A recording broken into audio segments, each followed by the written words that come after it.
Hey there, hi there, ho there. Happy Sunday. Happy week 36 of Getting to Know Me. Yeah, let's jump right in here this week. So we're going to do a fun one here. I mean, all of them are fun, but I think this is one of those questions that a lot of people really want to know about other people, but they are kind of too afraid to ask. So that's part of, these books that I'm doing and stuff, is to have a reason to ask certain questions. One, because it's fun to get to know these things about other people, and two, sometimes it's actually kind of important to know certain things about people that you otherwise wouldn't know.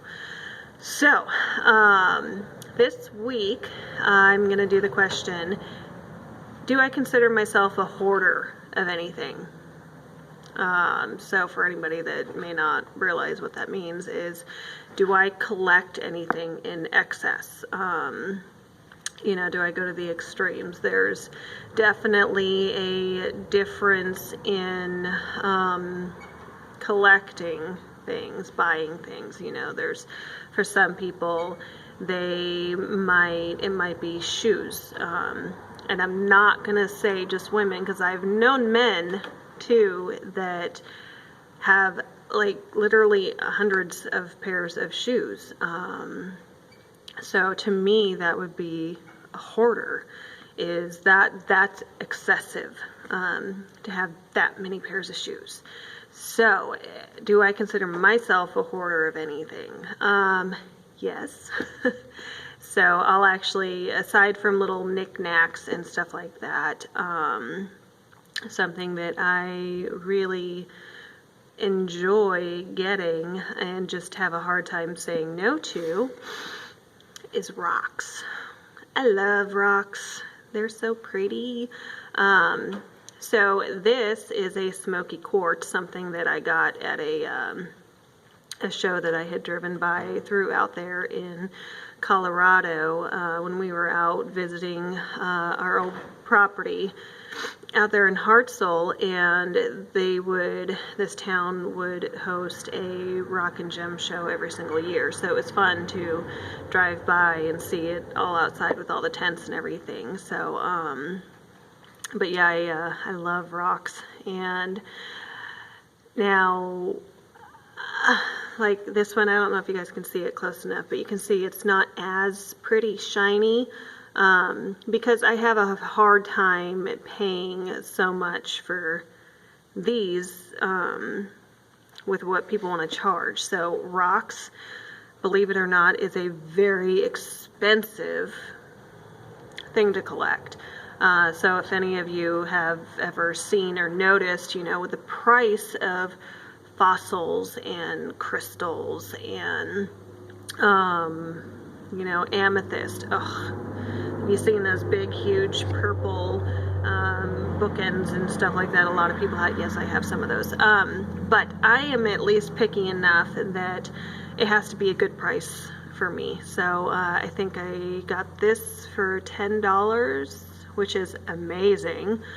Because it's in the raw form. It hasn't been polished, it hasn't been cleaned up, so I still, part of me, I like it raw, but, otherwise I need to take the manual labor and soak it and get some of the, rust off and stuff like that, and clean this puppy up to make it be more sparkly, pretty, shiny.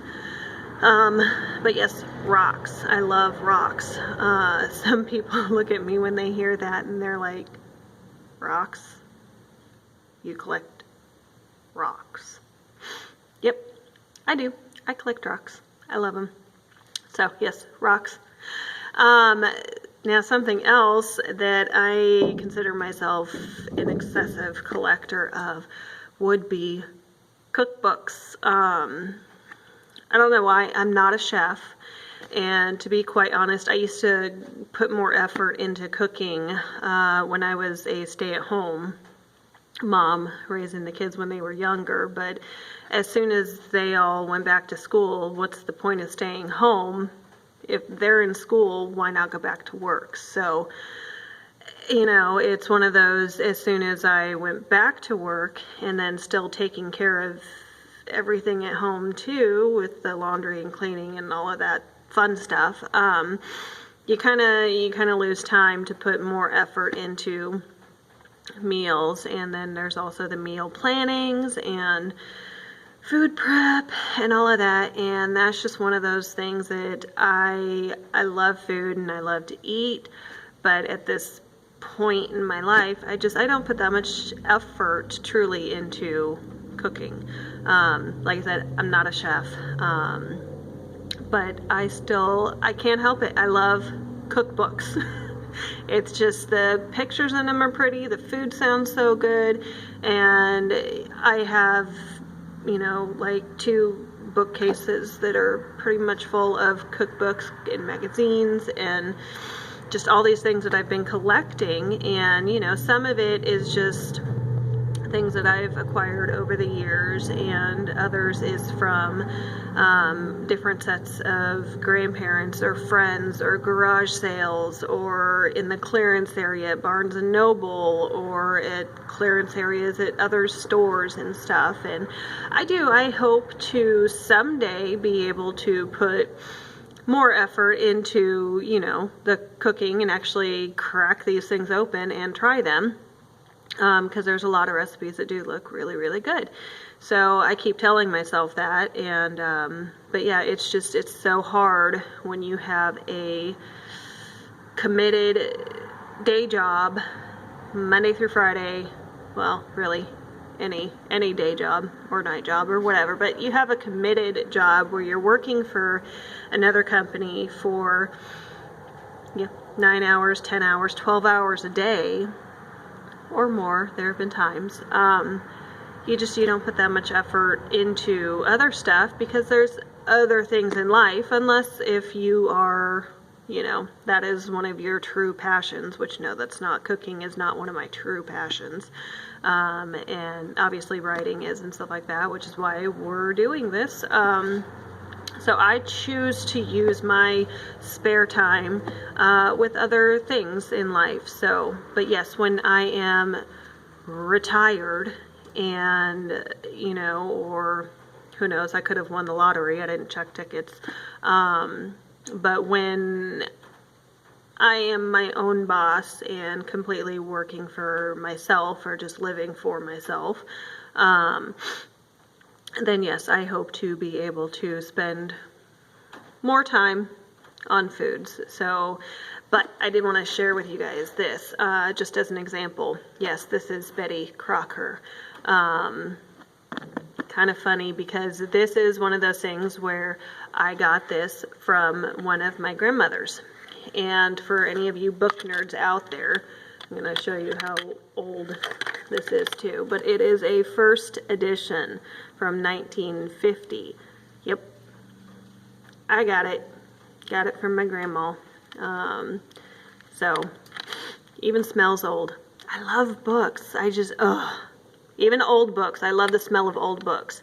But, you know, whether or not I'm actually going to make some of these, I don't know.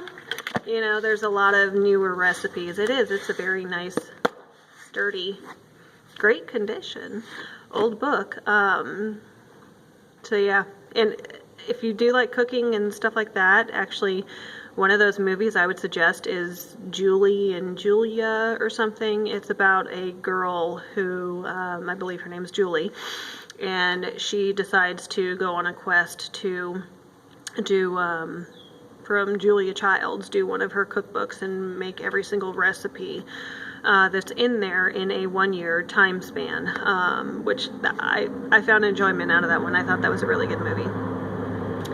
So yeah, I've yacked on long enough. So I hope that you guys are all having a wonderful weekend, and yeah, that's about it. I got nothing else really exciting here for this week. So yep, happy Sunday, and we'll see you next week. Take care. Bye.